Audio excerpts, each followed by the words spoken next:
Bismillahirrahmanirrahim. Assalamualaikum warahmatullahi wabarakatuh.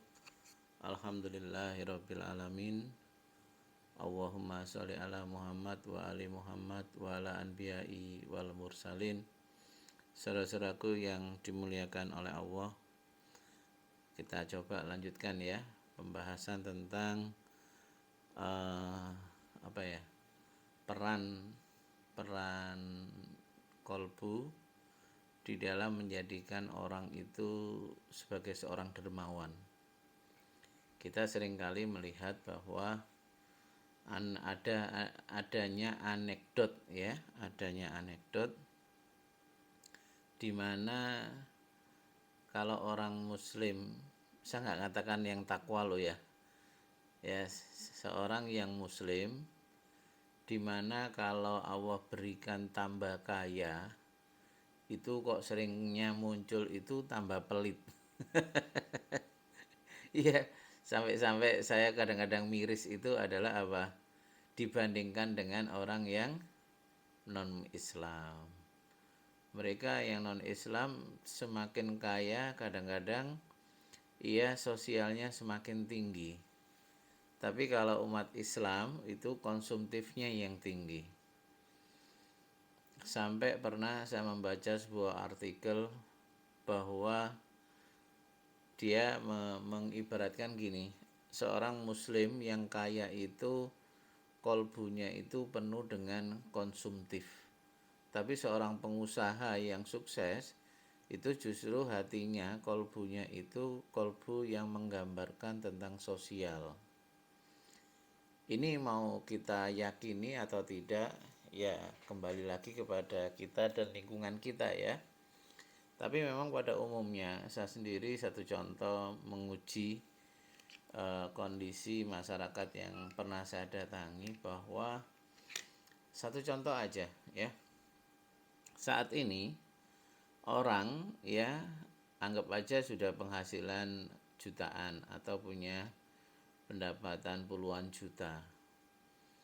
Apakah ia siap setiap saat itu mengeluarkan ratusan juta? Ratusan ribu. Maaf, ratusan ribu. Seperti di jalan kalau ada orang ya yang membutuhkan di masjid ya. Apakah uang warna merah itu sudah begitu mudahnya untuk dikeluarkan? Tapi kenyataannya kan tidak. Ya.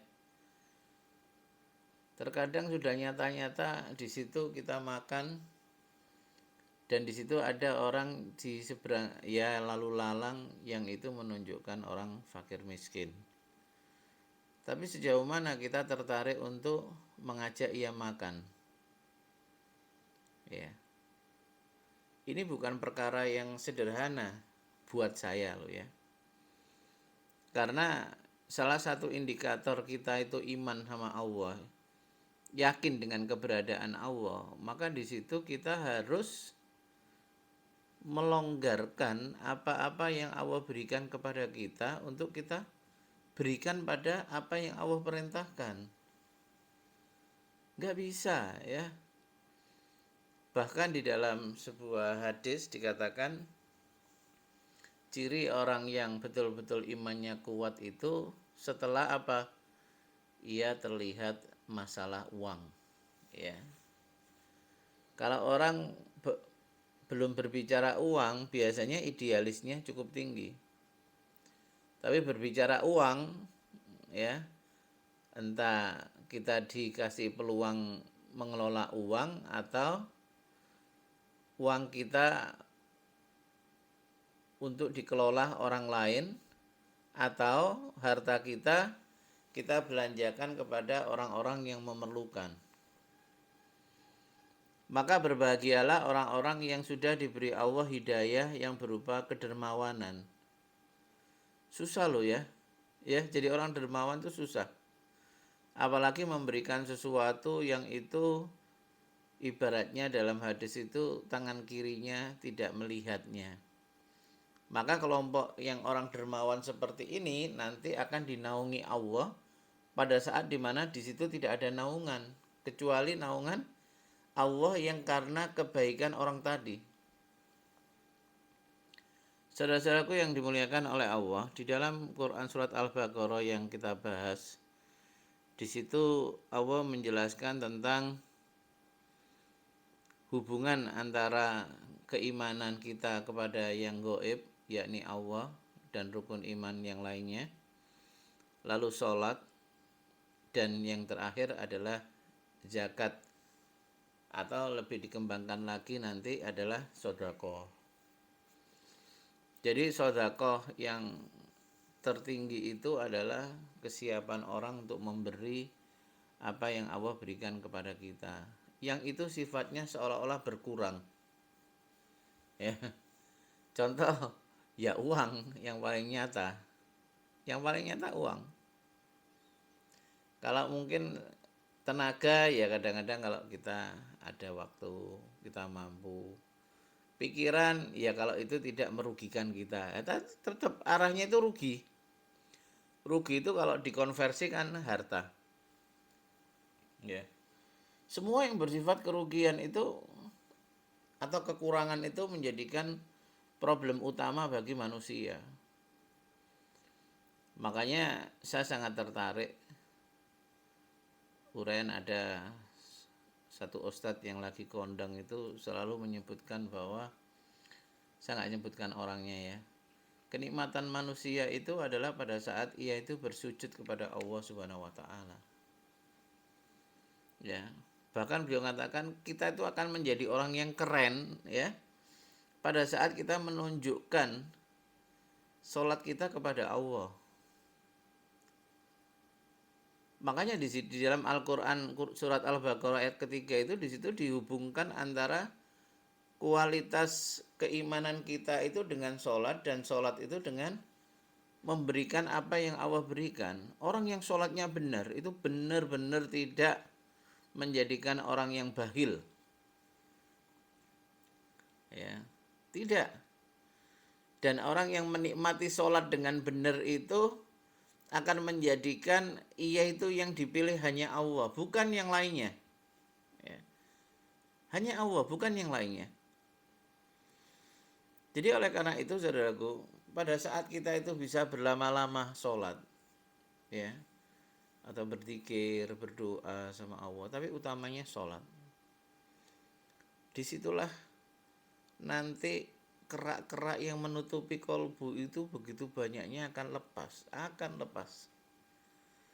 Yang asik itu kita itu hanya ya Allah dan semua apa yang Allah perintahkan, tanpa marah, tanpa emosi, tanpa tersinggung, tanpa ingin ujub.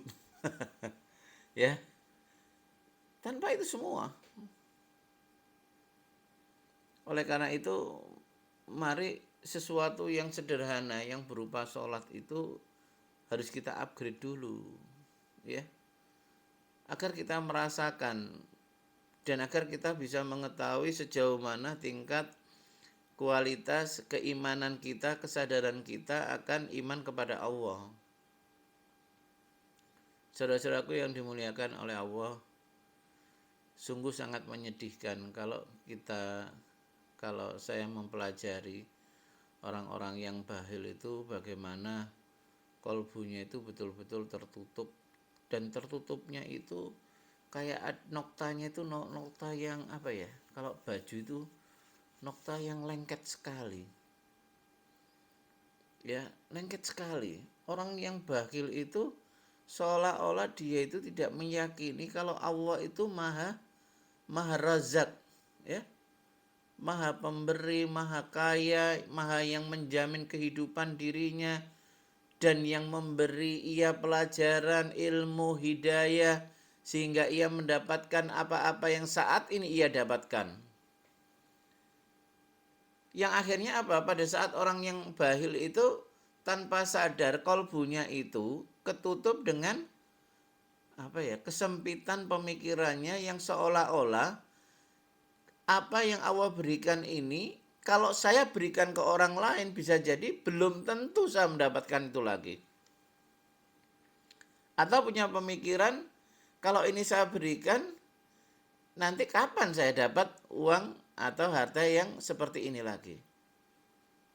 Belum lagi pemikiran-pemikiran negatif yang ada. Tidak mungkin orang bakhil itu mempunyai pemikiran yang positif. Jadi oleh karena itu sebenarnya kalau kita melihat di dalam surah masjid, ya di situ banyak yang kekurangan masjidnya, di situ tidak makmur. Wah, ini perlu dipertanyakan orang-orang yang sholat jamaah di situ. Karena bisa jadi mereka semua atau kita semua masih berada di dalam kondisi pengguguran kewajiban. Memang belum ada riset atau sebuah badan yang betul-betul mengontrol atau mungkin para mubalik besar itu mencoba buat gerakan sholat yang benar atau menikmati sholat sampai mendatangkan indikator-indikator yang ada di dalam Al-Quran dan hadis yang itu menunjukkan benarnya sholat tadi.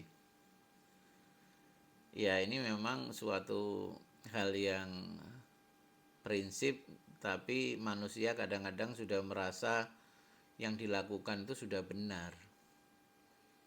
Ya, jadi sebenarnya ini ironis. Kalau ini dibuat sebuah gerakan oleh para ulama-ulama besar di Indonesia bahkan di dunia, ya yang pertama kali yang kita munculkan itu tadi keimanan kepada Allah. Yang kedua, kemampuan untuk beribadah dengan benar, dan salah satunya itu adalah yang utama sholat. Lalu indikator sholat yang benar itu salah satunya adalah apa? Ia tidak tertarik kepada hal-hal yang sia-sia. Dan ia akan selalu berburu-buru itu apa ya? Bersegera untuk memberikan apa yang Allah berikan untuk apa saja yang Allah perintahkan di situ. Entah zakat, entah sodako. Bahkan orang yang betul-betul sholatnya benar itu kolbunya yang sampai hidup itu akan menjadikan ia itu berusaha bagaimana ia itu bisa selalu membantu, bisa selalu memberi. Dan indikator itu harusnya dibuat sebuah kesepakatan dunia. Agar apa? Ya, agar satu kelurahan misalkan, satu kecamatan kelurahan, di situ ada masjid, di situ ada orang yang punya, ada orang yang middle, ada yang up, ada yang di bawah. Dengan kolbu yang hidup tadi, diawali iman yang benar, sholat yang benar, maka terciptalah apa? Sebuah kondisi sistem yang dimana di situ bisa mengupgrade ekonomi orang-orang yang saudara kita yang kurang itu, yang biasa di bawah itu menjadi tangan di atas. Nah, kalau semuanya itu bisa menjadi tangan di atas, maka di sini bisa dikembangkan di yang lebih besar lagi. Kadang-kadang kan lucu sebenarnya. Ini dikatakan lucu ya lucu.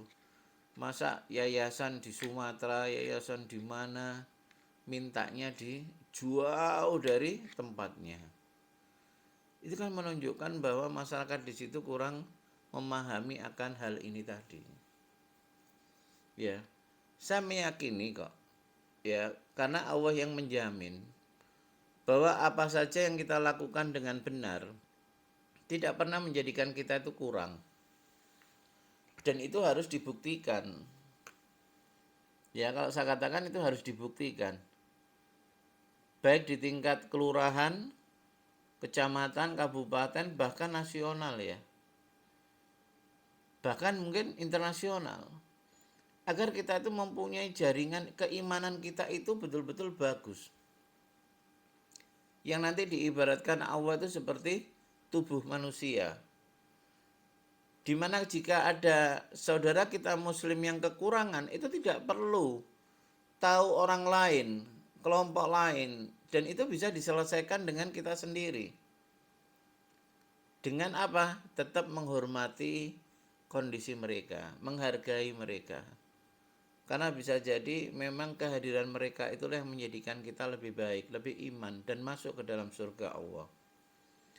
Jadi saudara-saudaraku yang dimuliakan oleh Allah, kalau boleh saya simpulkan, ya kita bahas pada materi yang lainnya, nanti nggak habis-habis. Jadi ayo kita koreksi keimanan kita, keyakinan kita kepada Allah itu dengan sejauh mana kita bisa menikmati sholat. Dan kenikmatan sholat, kebenaran sholat itu bisa diukur dari apa? Sejauh mana kemudahan kita untuk memberikan apa yang Allah berikan kepada orang-orang yang Allah perintahkan untuk diberikan. Ya, itu indikator. Lalu indikator yang kedua kalau saya tambah di luar dari ini adalah indikator orang yang menikmati sholat dan sholat dengan benar itu adalah apa? Ia menghindari kesia-siaan. Ya karena apa? Hidupnya itu ingin selalu dekat sama Allah. Hidupnya itu ingin selalu diperhatikan Allah. Hidupnya itu ingin selalu apa? Terlibat dengan apa-apa yang dicintai oleh Allah. Maka secara otomatis ia tidak akan melakukan hal yang sia-sia. Karena kesia-siaan itu menjadikan Allah itu berpaling dari kehidupan kita. Bisa ya? Kita mencoba semuanya ya, termasuk saya sendiri. Sekali lagi mohon maaf. Wassalamualaikum warahmatullahi wabarakatuh.